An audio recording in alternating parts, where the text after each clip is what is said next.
Hello दोस्तों, last lectures में हमने डिस्कस किए थे कुछ theoretical questions related to segment one. आज हम देखेंगे सेगमेंट वन के कुछ न्यूमेरिकल्स। ये सभी न्यूमेरिकल्स हैं जो आपके प्रीवियस ईयर के क्वेश्चंस हैं, तो हम वन बाय वन स्टार्ट करेंगे और साथ में हम देखेंगे कि कौन कौन से टॉपिक से रिलेटेड है। तो इसका जो फॉर्मूला है या फिर कोई भी मैथमेटिकल एक्सप्लेनेशन है उसके साथ ही हम वहाँ पे डिस्कस कर लेंगे। तो फर्स्ट क्वेश्चन आता है कि the insulation resistance of the insulation resistance of a cable of length 10 kilometer is 1 mega ohm for a length of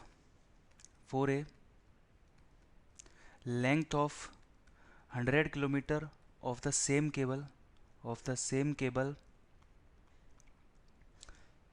the insulation resistance will be the insulation resistance will be। तो इसका जो है, पहले तो हमने क्वेश्चन को देखा तो इसमें सिंपल क्वेश्चन है, समझ में आ गया हमें बात किसकी कर रहा है, इंसुलेशन रेजिस्टेंस की बात कर रहा है। और क्या क्या पैरामीटर्स दिए हैं इंसुलेशन रेजिस्टेंस में। केबल की आपको लेंथ दे दी कितनी है, 10 किलोमीटर, और 10 किलोमीटर के लिए इसने आपको रेजिस्टेंस दे दिया है 1 मेगा ओम। अब वो बात कर रहा है कि अगर उस केबल की लेंथ 100 किलोमीटर होती तो उसका कितना इंसुलेशन रेजिस्टेंस होता। तो ये टॉपिक मैंने जब मैं इसका पावर केबल्स का इंसुलेशन रेजिस्टेंस आपको करा रहा था तो मैंने इसको पॉइंट आउट किया था, हाईलाइट किया था, क्योंकि यहाँ पर क्वेश्चन आपसे कई बार डिफरेंट एग्जाम्स में पूछा जाता रहा है। नॉर्मली जो रेजिस्टेंस होता है वो लेंथ के प्रोपोर्शनल होता है, पर यहाँ पे इंसुलेशन रेजिस्टेंस का जब हमने डेरिवेशन किया था तो वहाँ पे आपके पास रिलेशन आया था 1/L। क्योंकि जो फॉर्मूला था, अगर आप याद करो तो इंसुलेशन का जो फॉर्मूला आया था वो आया था ρ/2πL log E base capital R by small r ओम। यही आया था आपके पास। अब यहाँ से हम देख सकते हैं कि इंसुलेशन रेजिस्टेंस लेंथ के क्या है, रेसिप्रोकल है। इन अदर वर्ड हम बोल सकते हैं कि रेजिस्टेंस 1/L के प्रोपोर्शनल है। तो यहाँ से क्या रिलेशन बनेगा आपके पास, R2/R1 is equal to L1/L2। अब आपको जो दिया हुआ है उसके अकॉर्डिंग यूज़ कर सकते हैं। आपको सेकेंड रेजिस्टेंस निकालना है, L1/L2 को हम मल्टीप्लाई कर देंगे किससे, R1 से। अब वैल्यूज़ पुट करनी है, बस जो आपकी यूनिट्स हैं इनका हमें ध्यान रखना है। जैसे R2 आपसे पूछा है तो L1 की क्या यूनिट दी है, 10 किलोमीटर, और L2 की यूनिट क्या है, 100 किलोमीटर। तो आपको कन्वर्जेशन की रिक्वायरमेंट नहीं है, क्योंकि रेशो में अगर सेम यूनिट है तो कैंसिल हो जाएगा। मल्टीप्लाई है, R1 कितना गिवन है आपको, 1 मेगा ओम। तो इसका मीनिंग क्या है कि आपको जो आंसर जो मिलेगा वो किस में मिलेगा, मेगा ओम में मिलेगा। तो आप यहाँ पे जब सॉल्व करोगे तो आपके पास आ जाएगा 0.1 मेगा ओम। तो अब आपको ऑप्शन में यूनिट के साथ आंसर को चेक करना होगा। कई बार हो सकता है कि आपको डिफरेंट यूनिट में इसी आंसर को दिया हुआ हो, तो वो सब चेक करना है। तो ये बेसिक रिलेशन पर डिपेंड क्वेश्चन था, जहाँ पे हमें इंसुलेशन रेजिस्टेंस को लेंथ से रिलेट करना था। इसी तरह का एक सेकंड क्वेश्चन है, वो भी आपका केबल से रिलेटेड है। A cable has the following characteristics. L is equal to 0.201 micro henry per metre. Unit का हमें ध्यान रखना है क्या लिखा हुआ है।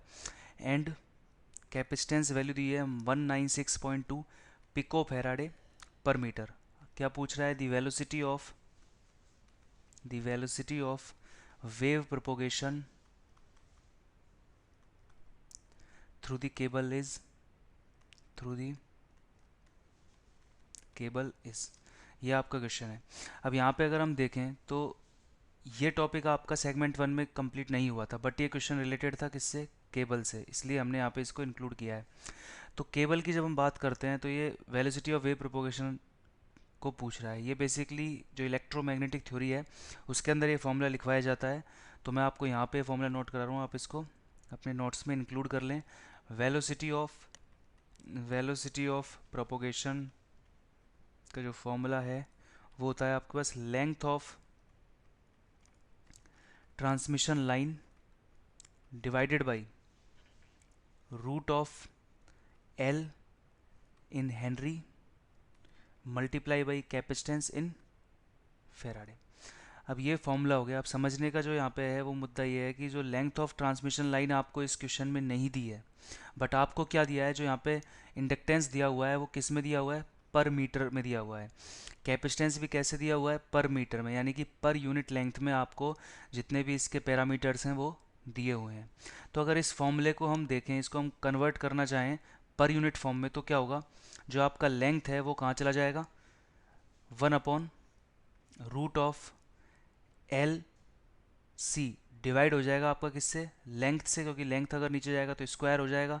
तो हम यहाँ पे लिख सकते हैं लेंथ इंटू लेंथ। तो ये क्या फॉर्मूला बन जाता है finally, L by length into C by length.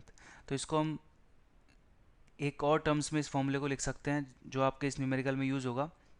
Velocity क्या आ गई है, 1/√एल। किस में गिवन होगा, हेनरी पर मीटर में, इंटू सी किस में गिवन होगा, फेराडे पर मीटर में। तो अगर आपको यूनिट लेंथ में गिवन है तो आपको इस तरह से आप यूज़ कर सकते हो। पावर केबल की लेंथ दी हुई है और आपको एल को हेनरी और कैपेसिटेंस में गिवन किया हुआ, तो ये वाला फॉर्मूला यूज़ कर सकते हो। तो इनको, इन दोनों फॉर्मूले को आपको नोट कर लेना है। एक हो गया फर्स्ट और एक ये आपका सेकंड। तो आपका इस न्यूमेरिकल में कौन सा फॉर्मूला यूज़ होगा, सेकंड फॉर्मूला यूज़ होगा। अब दूसरी चीज़ क्या आती है, यहाँ पे आपको यूनिट का ध्यान रखना है। तो यूनिट में आपको जो एल है वो कितना गिवन है, 0.201 माइक्रो हेनरी पर मीटर। अब माइक्रो हेनरी में है तो इसको जब हेनरी में कन्वर्ट करेंगे तो क्या हो जाएगा, 0.201 इंटू 10⁻⁻6 हेनरी पर मीटर। इसी तरह से कैपेसिटेंस की जो वैल्यू है वो कितनी है, 196.2 पिको फेराडे पर मीटर। तो इसको हम लिख सकते हैं 196.2 इंटू, अगर पिको में है तो 10 की पावर आता है -12, तो -12 हो जाएगा फेराडे पर मीटर। अगर ये पहले से नहीं मालूम है तो साथ में आप इनको नोट्स में इंक्लूड कर सकते हो। माइक्रो हेनरी 10⁻⁻6, पिको को करना है तो 10⁻12। अब आपको पता है, अब ये यूनिट किस में है, फेराडे पर मीटर और हेनरी पर मीटर, तो आप ये वाला फॉर्मूला यूज़ करोगे। तो अब आपको क्या करना है, तो वेलोसिटी जो होगी वो हो जाएगी 1/√ऑफ 0.201 multiply by 10⁻⁻6 multiply by 196.2 into 10⁻12। इसको जब सॉल्व करोगे तो ऊपर 1000 आ जाएगा आपका, नीचे क्या आएगा, √ऑफ 0.201 इंटू 196.2 माइक्रो सेकेंड पर मीटर। तो ये आपका, इसको कैलसी जब सॉल्व करेंगे तो आपका आएगा 159.24 मीटर पर माइक्रो सेकेंड। ठीक है, तो यूनिट्स का ज़्यादा हमें ध्यान रखना है, क्योंकि ये जो आंसर आपका आएगा इसको हमने किस में कन्वर्ट कर लिया, जो 10 की पावर्स थी, यहाँ पे क्या हुआ, 10 की पावर -18 हो गया। 10 की पावर -18 में से आपने 3 तो ऊपर चली गई, कितनी बची यहाँ पे आपके पास, 10 की पावर -18 में से 3 गई, तो यहाँ पे क्या बचेगा आपके पास, -6 -12, और उसके अलावा माइक्रो हेनरी में आपके पास, यहाँ माइक्रो सेकेंड में आपके पास यहाँ पे यूनिट आ जाएगी। उसके बाद नेक्स्ट जो आता है वो आपके पास आएगा, क्योंकि यहाँ पे 10 अगर 10⁻³ गया है तो नीचे से क्या गया होगा, 10⁻6 -6 बाहर आया होगा। 10⁻6 अगर बाहर जाएगा तो यहाँ क्या बचेगा, 10⁻12, तो उसकी वजह से यहाँ पे क्या आएगा, हेनरी आ जाएगा, माइक्रो हेनरी। नेक्स्ट क्वेश्चन आपका है, नेक्स्ट क्वेश्चन आपका एसी डिस्ट्रीब्यूशन सिस्टम से है। तो एसी डिस्ट्रीब्यूशन सिस्टम और डीसी डिस्ट्रीब्यूशन सिस्टम के मैंने आपको जनरल स्टेप बताए थे, और वहाँ पे बताया था कि अगर डीसी सिस्टम है तो वोल्टेज करंट को डायरेक्टली लिखा जा सकता है, अगर एसी सिस्टम है तो वोल्टेज करंट को आपको फेस वैल्यू में लेना होगा, ये मैंने आपको पॉइंट आउट किया था। तो हम दोनों तरह के क्वेश्चन देखेंगे जो प्रीवियस ईयर में आए हुए हैं। फर्स्ट क्वेश्चन है आपका एसी डिस्ट्रीब्यूशन सिस्टम का, a single phase AC distributor supplies two single phase loads as shown in figure. The voltage drop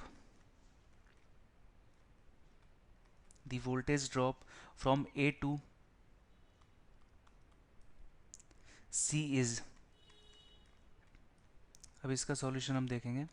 तो यहाँ पे पहले आप फिगर देख लेते हैं, इसने आपको क्या दिया है यहाँ पे, ये आपका ए है, क्योंकि एक तरह से सिस्टम कैसा है, ये रेडियल सिस्टम है, रेडियल डिस्ट्रीब्यूशन में, यानी कि आपका सिंगल साइड से सोर्स होगा ओनली, क्योंकि हमने 3 टाइप के सिस्टम देखे थे, रेडियल, सेकंड था आपका बोथ हैंड सप्लाई कनेक्टेड वाला, यानी कि बोथ हैंड पे आपके सोर्स उसको फीड कर रहा है, और थर्ड जो था वो रिंग टाइप था। तो ये कौन से टाइप में आ जाता है, रेडियल टाइप में आ जाता है।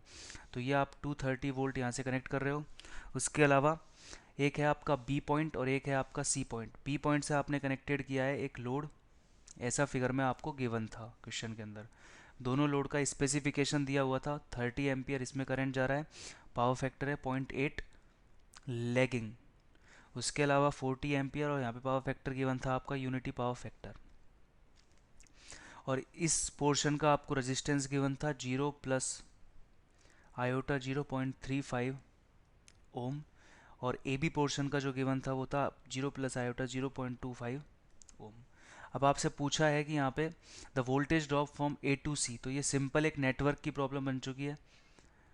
डिस्ट्रीब्यूशन सिस्टम जो है आपका पूरा किस में कन्वर्ट हो जाता है, एक नेटवर्क के सिंपल सर्किट में कन्वर्ट हो जाता है, उसको हमें सॉल्व करना होता है। अब यहाँ पे आपका ए टू सी एक सर्किट है जिसमें आपको क्या करना है, सिंपली ए टू सी में वोल्टेज ड्रॉप को निकालना है। अगर हमें वोल्टेज ड्रॉप निकालना होता है तो हम क्या करते हैं कि जितना करंट ए से बी में पास कर रहा है उस करंट को उस इम्पीडेंस से मल्टीप्लाई करेंगे। उसके साथ इसी तरह से जितना बी से सी पोर्शन में करंट फ्लो कर रहा है उसको किससे मल्टीप्लाई करेंगे, इस इम्पीडेंस से। तो हमें पहले बेसिकली क्या इंडिकेट करना होगा, करंट कितना फ्लो कर रहा है। अब हमें पता है कि बी से कितना करंट जा रहा है 30 एम्पियर और 0.8 लैगिंग है। 0.8 लैगिंग का मतलब है कि अगर वोल्टेज को रेफरेंस ले लेते हैं तो ये कहाँ पे आएगा, लैग करता हुआ आएगा। तो हम करंट को क्या लिख सकते हैं यहाँ पे, बी नोड वाला करंट क्या हो जाएगा 30 और लैगिंग कितना होगा माइनस कॉस इनवर्स 0.8। ये यहाँ पे एक बस एक पॉइंट था जो समझने का था, बाकी सिंपली क्या है, सब कुछ नेटवर्किंग का है। एक करंट तो ये हो गया जो बी नोड की तरफ जा रहा है। दूसरा करंट कितना जा रहा है 40 एम्पियर, यूनिटी पावर फैक्टर तो ओनली क्या आ जाएगा 40 आ जाएगा। ठीक है, तो यहाँ पर जो इस वाले इंपीडेंस में जो करंट फ्लो करेगा वो कितना करेगा, दिस मच। जो आपका सेकेंड इंपीडेंस है यानी कि आयोटा 0.35 ओम, उसमें जो करंट फ्लो करेगा वो ओनली करेगा यहाँ पे 40 एम्पियर। तो यहाँ पे हम लिख देते हैं 40 एम्पियर। अब आपकी प्रॉब्लम क्या बची है, ए टू सी वोल्टेज ड्रॉप निकालना है। तो आपको करंट पता है, इम्पीडेंस पता है, इसमें भी करंट पता है, इम्पीडेंस पता है, तो उनको मल्टीप्लाई करके सम कर देंगे। तो आपका क्या बनेगा यहाँ पे, अब voltage drop is equal to 40 into iota 0.35। ठीक है, प्लस करेंगे हम 40 plus 30 minus cos inverse 0.8 multiply कर देंगे आयोटा 0.25 से। तो इसको जब आप सॉल्व करोगे तो क्या आ जाएगा आपके पास 30.34 एंगल आएगा 81.468 डिग्री और टोटल हो गया ये वोल्ट में। अब एसी में है तो आपको वोल्टेज भी आएगी और क्या आएगा, फेस एंगल भी आएगा। अब हमें जो ऑप्शन दिए हुए थे क्वेश्चन में उसमें सिर्फ आपका क्या दिया हुआ था, मैग्नीट्यूड दिया हुआ था। तो आप क्या लिख दोगे 30.34, क्योंकि आपसे ओनली क्या पूछा है, वोल्टेज ड्रॉप पूछा है। तो आप ये आंसर कर सकते हो। तो इस तरह का सिंपल क्वेश्चन था जो डिपेंड कर रहा है किस पे, एसी डिस्ट्रीब्यूशन सिस्टम पे, और कौन से टाइप का है, रेडियल टाइप का। उसी तरह से एक और क्वेश्चन पूछा गया प्रीवियस ईयर्स में, जो वो भी आपका किससे था, डिस्ट्रीब्यूशन सिस्टम से था। ये थोड़ा बेटर क्वेश्चन था और ये आपका 2 नंबर में आया हुआ था। ए डीसी डिस्ट्रीब्यूशन नेटवर्क, इसने यहाँ पे आपको बता दिया है नेटवर्क कौन सा है, DC distribution network. System is shown in figure, system is shown in figure, and Vp minus Vq is equal to 3 volt. The value of the voltage, the value of the voltage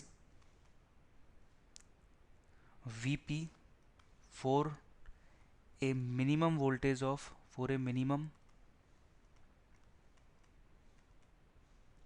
voltage of 220 volt at any point, at any point along the feeder is, along the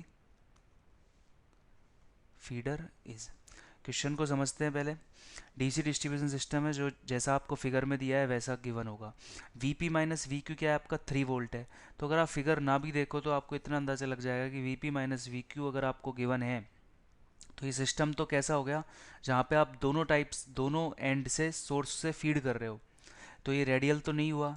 अब दोनों तरफ से अगर आप source से feed कर रहे हो, अगर ये रिंग भी नहीं होगा, अगर क्योंकि रिंग होता तो Vp माइनस Vq क्या हो जाता, जीरो हो जाता, जैसा मैंने आपको टॉपिक के अंदर बताया था। अब यहाँ पे आपको सिंपली गिवन है वीपी और वीक्यू का डिफरेंस, तो ये तो क्लियर है कि ये कौन सा हो गया, सेकंड टाइप का सिस्टम बन गया, यानी कि यहाँ पर आप बोथ हैंड पे उसको सोर्स से कनेक्टेड करोगे।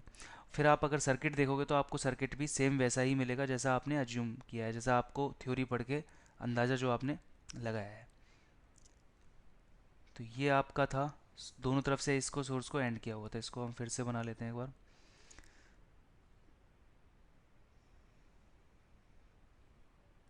दोनों तरफ से सोर्स से एंड किया है तो वीपी होगा और एक तरफ क्या होगा, वीक्यू होगा। फिर बताए हुए हैं डिफरेंट डिफरेंट लोड हैं, यानी कि फर्स्ट लोड आपका आ रहा है पी पॉइंट पे, देन आपका आ रहा है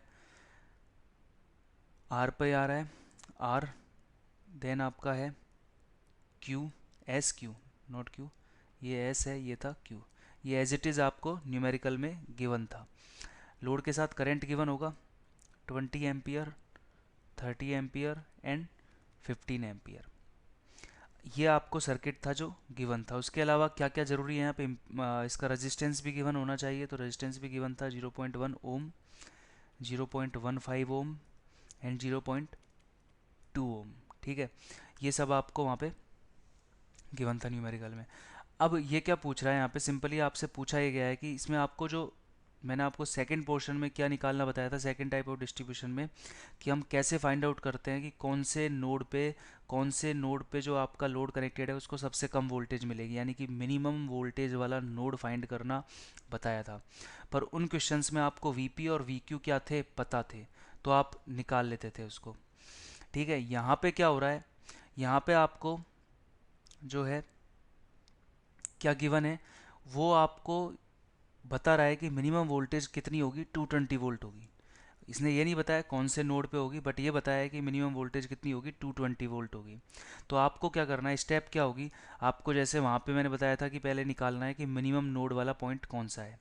अगर आप एक बार मिनिमम नोड वाला पॉइंट पता कर लेते हो तो आपको पता चल जाएगा, सपोज आपका मिनिमम नोड वाला पॉइंट आया एस, तो आपको पता चल गया कि एस पे जो वोल्टेज आ रही है वो 220 वोल्ट है। तो अब आप क्या कर सकते हो, आपको ये पता है कि वीपी आपको निकालना है और आपको एस पॉइंट पे वोल्टेज पता है, तो आपको ये पता है कि वीपी से एस तक आते आते कितना ड्रॉप होगा।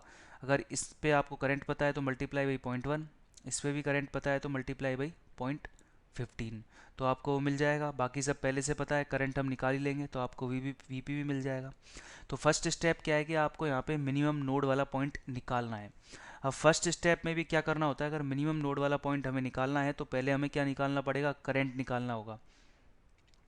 यही स्टेप हमने फॉलो की थी, क्योंकि करंट अगर पता चल जाएगा तो हम ये पता कर सकते हैं कि कहाँ पे करंट की डायरेक्शन नेगेटिव आ रही है, और जहाँ पे नेगेटिव आ रही है तो वही नोड क्या हो जाएगा, आपका मिनिमम वोल्टेज वाला नोड हो जाएगा। तो हम स्टार्ट करते हैं, पहले सेम स्टेप है। क्या अज्यूम करेंगे यहाँ पे हम, कि यहाँ से जो करंट फ्लो कर रहा है वो कर रहा है आई पी, तो इस वाली लाइन से कितना करंट फ्लो करेगा, 10 एम्पियर यहाँ पे चला गया है तो कितना बचेगा, आई पी माइनस 10। अगेन 20 चला गया है तो यहाँ पे कितना बचेगा, आई पी माइनस 30। 30 और 30 एम्पियर चला गया है तो यहाँ पे कितना बचेगा, आई पी माइनस 60। तो ये तो हो गया करंट। अब क्या इक्वेशन लिखनी है, V P minus V Q, वो पहले से ही गिवन है 3 volt, is equal to this current multiply by 0.1 plus this current multiply by 0.15 ohm plus this current multiply by 0.2 ohm. यहाँ से आपको एक सिंपल एल्जेब्रिक इक्वेशन बनेगी जिसमें से आई की वैल्यू निकालनी होगी। तो हम क्या लिख सकते हैं यहाँ पे, V P minus V Q is equal to 0.1 multiply by I P minus 10 plus 0.15 multiply by I P minus 30 plus 0.2 multiply by I P minus 60। अब आप क्या करोगे, यहाँ पे आपको ये वैल्यू पहले से ही पता है 3, तो ये इक्वल टू किसके हो जाएगा, 0.45 आई पी माइनस 17.5। तो यहाँ से अगर हम आई पी की वैल्यू निकालेंगे तो वो आएगी आपकी 20.5 divided by 0.45, that will be 45.55 ampere. तो ये वैल्यू किसकी आ गई, आईपी करंट की वैल्यू आ गई। सेकंड फेज में क्या करना है, हमको देखना है कि कहाँ पे करंट की वैल्यू माइनस नेगेटिव हो रही है। तो आपको पता है कि आईपी की वैल्यू अगर आपकी लगभग 45 है तो ये तो क्या आएगा, पॉजिटिव आएगा, ये भी पॉजिटिव आएगा। बट ये क्या आएगा, नेगेटिव आएगा। तो हमें पता चल गया कि एस से क्यू पे करंट नेगेटिव आ रहा है। तो ये करंट कब नेगेटिव होगा, हमने एज्यूम किया क्या है, ये वैल्यू। बट एक्चुअल में करंट कैसे फ्लो करेगा, इस डायरेक्शन में फ्लो करेगा। एक्चुअल करंट अगर इस डायरेक्शन में फ्लो कर रहा है और यहाँ पे इस डायरेक्शन पे कर रहा है, तो सबसे कम वोल्टेज वाला पॉइंट कौन सा है, एस पॉइंट है। तो ये बेसिक नेटवर्क है। तो अब ये मैंने आपको पहले भी थ्योरी में भी समझाया था। तो अब आपका आ जाएगा यहाँ से एस माइनस क्यू। अब हम लिख सकते हैं एस माइनस क्यू क्या दे रहा है, नेगेटिव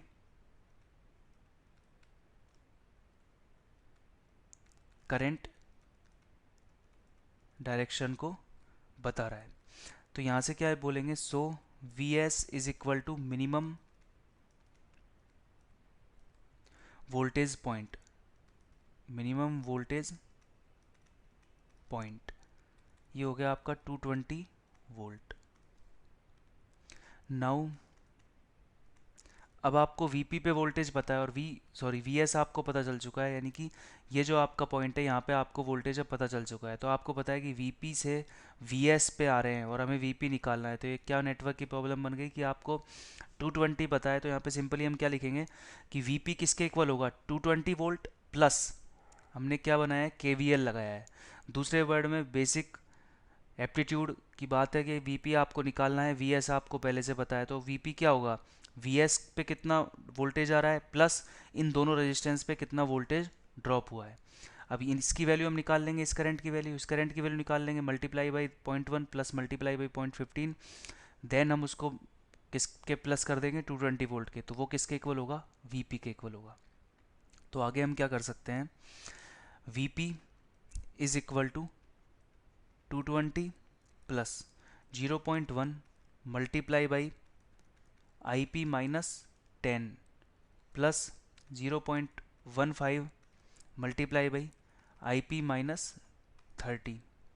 तो ये आपका आएगा लगभग 220 प्लस 0.1, IP माइनस 10 कितना हो जाएगा, 45.55 minus 10 is equal to 35.55 plus 0.15 multiply by हो जाएगा आपका 15.55। तो ये आपका आएगा 225.8875। तो इसको हम रफली लिख सकते हैं, अगर इसको हम, क्योंकि आपका जो, अगर आपका क्वेश्चन आया है जिसमें आपको फिल करना है, ऑप्शन वाला नहीं है गेट में, तो वहाँ पे आपको इसको डेसिमल के 2 पॉइंट्स तक करना होगा। तो ये आपका हो जाएगा 225.89 वोल्ट। ठीक है, तो ये क्वेश्चन हो जाता है आपका डीसी डिस्ट्रीब्यूशन से रिलेटेड। अब हम एक आज के लेक्चर का लास्ट क्वेश्चन करते हैं, फिर हम नेक्स्ट लेक्चर में बाकी क्वेश्चन से डील करेंगे। लास्ट क्वेश्चन आपका रिलेटेड है डाइलेक्ट्रिक लॉस से केबल के। तो अभी तक हमने जो क्वेश्चंस देखे, एक तो था आपका इंसुलेशन रेजिस्टेंस, वो भी आपके केबल का था। वेव प्रोपोगेशन, वो भी आपके केबल से आया हुआ था। दो क्वेश्चन हमने देख लिए जो डिस्ट्रीब्यूशन सिस्टम से आए हुए थे। अब हम देखते हैं क्वेश्चन और जो केबल से आया हुआ है, और केबल में आया है किससे, आपके डाइलेक्ट्रिक पावर लॉस से। तो क्वेश्चन क्या है आपका, a 110 kV single core coaxial XLPE, XLPE का मतलब क्या है, cross linked polyethylene insulated power cable, insulated power cable delivering power at 50 hertz has a capacitance of 125 nano farad divide by kilometre, यानी कि पर किलोमीटर में आपको कैपेसिटेंस की वैल्यू गिवन है। आगे क्या बोल रहा है, if the dielectric loss tangent, if the dielectric loss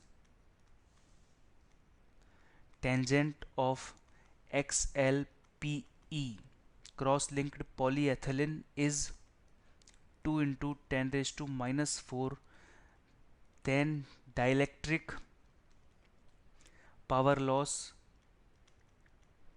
in the cable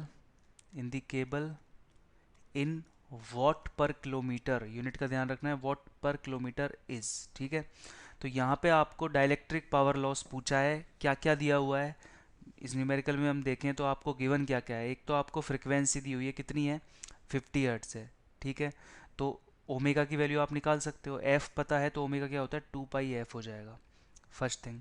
second thing क्या है कि कैपेसिटेंस की वैल्यू आपको पता है 120 नैनो फेराडे पर किलोमीटर। अब 1 nano farad is equal to 10 raise to minus farad, -9 Faraday.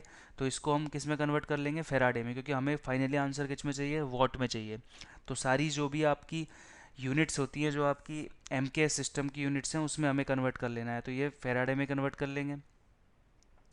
बाकी आपको इसकी कोई यूनिट होती नहीं है डाइलेक्ट्रिक लॉस टेंजेंट की, बिकॉज एंगल का जब हम कोई भी ट्रिगोनोमेट्रिक लेते हैं तो वो आपका विदाउट यूनिट आता है, क्योंकि ट्रिगोनोमेट्री क्या होते हैं, एक तरह के रेशो होते हैं, इसलिए उनमें कोई यूनिट नहीं होती है। ये टेन डेल्टा है, अगर साइन डेल्टा कॉस डेल्टा कुछ भी होता तो उसकी कोई यूनिट नहीं होती है, क्योंकि वो क्या होते हैं, एक तरह से रेशो को इंडिकेट करते हैं, इसलिए हम बोलते भी है ट्रिगोनोमेट्रिक रेशोज। उसके बाद हम बात करेंगे यहाँ पे डाइलेक्ट्रिक पावर लॉस आपको निकालना है, तो पहले हम लिखते हैं इसका formula. Dielectric power loss is equal to V P H square divided by insulation resistance. तो इसका दूसरा फॉर्मूला क्या है जो हमें यहाँ पे यूज़ करना है, V P H square omega C tan delta. अब ये होता है वॉट में, ठीक है। अब हमको कैपेसिटेंस किस में दिया है, पर किलोमीटर में, तो आपका फाइनल आंसर भी किस में आ जाएगा, पर किलोमीटर में, और आपको चाहिए भी किस में, पर किलोमीटर में।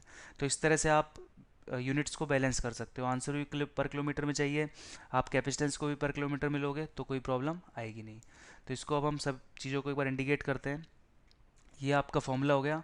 फॉर्मूले में क्या क्या चीज़ें यूज़ करनी है, वी फेस वोल्टेज आपको चाहिए, तो फर्स्ट मिस्टेक ये नहीं करनी है, आपको चाहिए कौन सी, वी फेस। न्यूमेरिकल में कुछ नहीं बोला है तो क्या हो जाती है वो आपकी कौन सी वोल्टेज होती है, आरएमएस वोल्टेज होती है, और लाइन टू लाइन होती है। तो हमें किस में निकालना है, फेस वोल्टेज में। तो फेस वोल्टेज क्या हो जाएगी, 110 डिवाइड बाई √3, इस तरह निकालते हैं, केवी। ये तो हो गया आपका वी पी एच की वैल्यू। कैपेसिटेंस की वैल्यू क्या गिवन है, 125 किस में थी, नैनो फेराडे में, मल्टीप्लाई कर देंगे 10⁻⁹ से, फेराडे पर किलोमीटर हो जाएगा। टेन डेल्टा भी आपको गिवन है, टेन डेल्टा कितना है, 2 × 10⁻⁴। अब कुछ नहीं करना है, वैल्यूज़ को कैलसी में पुट करना है, तो पावर का जो फॉर्मूला था V P H square omega C tan delta, उससे आपका आ जाएगा 31.7 वॉट पर किलोमीटर, 31.7 वॉट पर किलोमीटर। तो इस तरह क्वेश्चंस में डायरेक्ट फॉर्मूला यूज़ करना था, बस जो प्रॉब्लम आती है वो क्या आती है, यूनिट्स का हमें ध्यान रखना है, किस में आंसर चाहिए और किस में आंसर नहीं चाहिए, वो चीज़ देख लेनी है। फेस वोल्टेज अगर फॉर्मूले में यूज़ करनी है तो फेस वोल्टेज को ही रखना है, लाइन वोल्टेज को उठा करके नहीं रख देना है। तो ये हो गया आपका आज का जो था, क्वेश्चंस देख लिए। अब नेक्स्ट लेक्चर में हम कवर करेंगे इसी टॉपिक से रिलेटेड और क्वेश्चन जो प्रीवियस ईयर में आ चुके हैं। तो लास्ट लेक्चर के बाद आपका सेगमेंट 1 है जो फिनिश हो जाएगा। So thank you.